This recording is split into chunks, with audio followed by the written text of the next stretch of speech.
channel. If you remember last time, nag-unbox ako ng air fryer na affordable version. Para sa mga, nire-recommend ko yun sa mga hindi pa nakakaranas magluto sa air fryer. Siyempre pag first time ka, kailangan yung medyo affordable muna ng air fryer ang bibili mo. Yun ang nire-recommend ko. Kasi, siyempre yung result ng food, if magugustuhan ninyo o hindi kayo masyado manghihinayang sa price. But this time, umorder na ako ng bongga Philips XL Extra Large Air Fryer. Ito talaga yung high-end at saka ito talaga yung isa sa mga pinakamagagandang brand ng air fryer. Okay? Nire-recommend ko tong klase ng brand na to if sanay na kayong magluto using an air fryer at saka talagang nakikita niyo na gusto niyo gamitin pang matagalan ng air fryer. This is more durable at saka talagang maganda yung quality and bigger capacity siya. 6.2 liter capacity itong in-order ko sa Lazada, via Lazada. Ang price niya originally is almost 15,000 pesos but syempre nag-flash sale nung nakaraan, umorder na ako. So ngayon, nakatipid ako ng mga around 5,000 pesos kasi like 9,999, almost 10,000 pesos lang siya nung nag-sale. So ngayon, this episode, i-unbox natin. Start unboxing na tayo. Okay? Ayan. Ano natin? Ipakita natin sa kanila mo. Yan, tsakat na natin. Ha? Kasi big fan talaga ako ng air fryer. Careful lang tayo sa pag-aano ng box. Pero minsan ang sarap ng sinisira eh. Sisirain natin yung plastic. Ayan. Excited na ako. Ayan. So this one, medyo malaki yung capacity nito. 6.2. Ito yung kanilang extra large na air fryer. But, meron pa sila actually mas malaki dito yung XXL, super jumbo. Pero okay na ako dito sa ano ba to? 6.2 liters capacity. So check natin. Ito sealed na sealed ha. Kapag o-order kayo via Lazada, kailangan naka-sealed yan. Ayan. Tapon muna natin dyan. Mamamaya natin ayusin. Closer natin. Ewan ko paano nakatayo ba siyang ganito. Ayan. Okay. Tama ba? Okay. Okay. Try natin. Let's do it. Na-excite ako. So be careful kapag nag-iiwa kayo ha. Pag nag-unbox. Careful kasi sayang din yung box. Remembrance, diba? Okay. Ayan.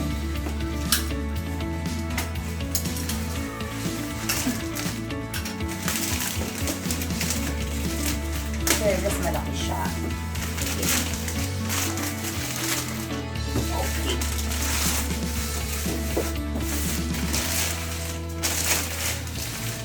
Ayan. Okay. Here we go. Pa! Nakaka-excite. Ayan.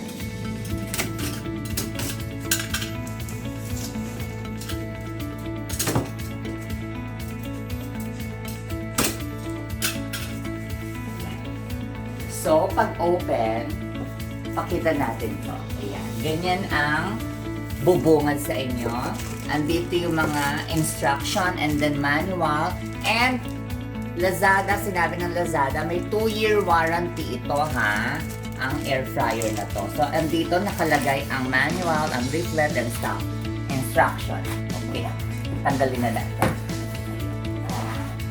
May parang ilalagay yung egg. No? Ayan. May cardboard. So,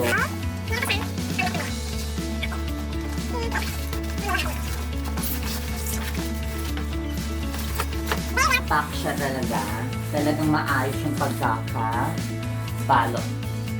Ayan. Here we go. Excited na ako. Nakita mo yung mukha ko.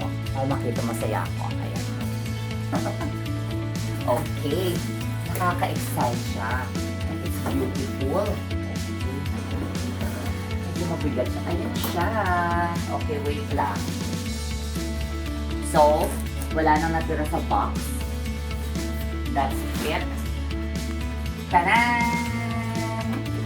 Here's our digital Philips air fryer. Okay, ang ganda. Ganda. Closer natin. So ngayon, kapag binili niyo yung Philips air fryer, ganyan ang itsura niya. Glossy ang finish niya. Ang ganda. I like it. Eto.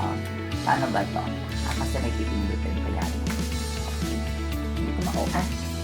Excited ako. Ngayon, nakatape pa pala dito, ha? Okay. And then, tanggalin natin. Okay. Ayan. Ang ganda. Okay. And then, sa mga saksaka sa bahay, pag ipa-plug nyo siya ganito, closer, kailangan niyang bumili ng extra adapter para masaksak kasi kung dalawahan. Pero kung saksakan niya naman sa kitchen, kasya yung ganitong klase ng type, okay na. Pero mas maganda bumili kayo ng extra adapter. Ayan. So, ayan. Tanggalin natin. Ayan. And, metal yung ano niya. Alam nyo, para siyang sa ilaw din. Kasi may ilaw air fryer din kami. So, parang ilaw din siya. Pero this one kasi, of course, Philips at saka digital siya. So, ita-try natin yan mamaya. Papakita ko lang sa inyo yung in-order ko na yung itsura niya sa labas. Ayan. Okay. So nice, huh? Really nice. And then, remove na natin ito. Box style sa external look niya. Ayan. So, dito lumalabas yung exhaust. Same lahat ng air fryer may ganyan kasi dyan lumalabas yung usok. Okay? And then, ayan, ito yung pang-plug. Ang ganda. I like it. Ang ganda ng finish niya. Ngayon, 6.2 capacity ito, ha? Malaki na siya. And actually, kasha na yung one whole chicken dito. Kasha.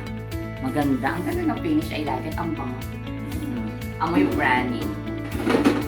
Okay. So, ito yung manual. Kompleto. Magandang packaging. Malinis. I like the glossy finish. Ang ganda ng Philips. Grabe. Okay. High-end siya. So, ngayon, ipa-plug na natin siya. Sasaksak na natin. I-try natin. Okay. Eto, yung saksakan namin dito, pwedeng-pwede kasi kasya-kasya yung pag-plug natin. Let's try it. Lapit natin. Okay. Yehey! It's bongga. Okay. Touch lang natin. This is the on. Ayan. Tapos, andito yung arrow. Ito yung for fish, chicken, meat, and other instruction. Nandito na lahat. So, let's try it. Ito yung temperature, kung gaano kainit nyo gusto, until 200 degrees Celsius. Tapos, ito naman yung timer. If you want it 1 minute, 2 minutes, 3 minutes, 4 minutes, hanggang, ayan, 30 minutes. Kaya siya hanggang 60 minutes na pagluluto, 1 hour. Okay. And then this time, ita-try natin siya. Let's say 200 degrees Celsius. Tapos, tingnan natin kung iinit. Kailangan tinetesting natin ang mga product kapag bumibili tayo ng product. Let's say 10 minutes. Paano ba to start? Start na ba yun? Okay. Ayan. Wait. Ayun. So, pipindutin nyo lang to para mag-start. Temperature, and then timer, and then start. Yan. So, tingnan natin kung gumagana.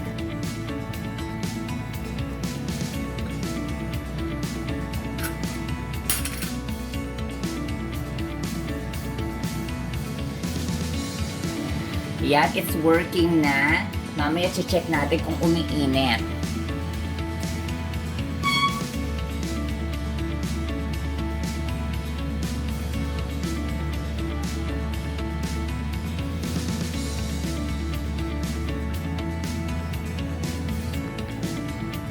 Okay, pwede na yon kasi tinitest lang naman natin. Let's check it. Ayan, ang init. Grabe. Ayan, mainit siya. Ang init. Okay. It's working. Na-prove na natin it's working. Ngayon, off na natin siya. So guys, pag i-off pala to, kunyari, like this, on natin ulit. Nagkukuk pa siya. Yan, umiingay siya. Ulit. Kasi in-on natin. Kapag i-off siya, hindi talaga siya yung mag-o-off dito. Pero titigil yung pag-air fry niyan. Push like this lang.